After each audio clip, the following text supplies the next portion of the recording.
বাংলার বর্ষপূর্তিতে উপস্থিত হওয়ার জন্য আপনাকে অনেক অনেক শুভেচ্ছা জানাচ্ছি। Thank you.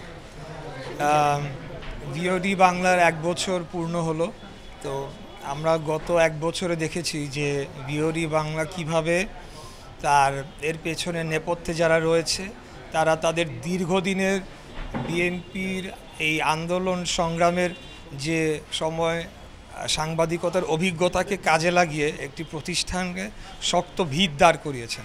তা আমি আশা রাখি যে যেভাবে এর নেপথ্যে যারা আছেন, অতীতে তারা গণতন্ত্রের জন্য, বাংলাদেশের মানুষের ভোটাধিকারের জন্য, বাংলাদেশের স্বাধীনতা সার্বভৌমত্বের জন্য লড়াই করেছেন, সাংবাদিকতা করেছেন, জনগণের কাছে খুনি হাসিনার অত্যাচার নির্যাতনের তথ্য তুলে ধরেছেন।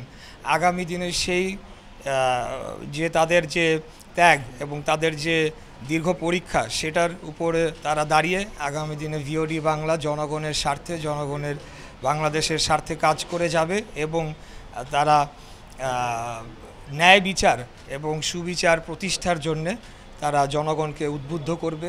বা আমাদের যে সমাজে যে অসঙ্গতি রয়েছে, বিভিন্ন অপরাধ রয়েছে, বিভিন্ন অন্যায় অবিচার বৈষম্য রয়েছে, সেগুলোকে জনগণের সামনে উপস্থাপন করার মাধ্যমে সেগুলোকে নিরসনে তারা জোরালো ভূমিকা রাখবেন, সেই আশা রাখছি। ধন্যবাদ।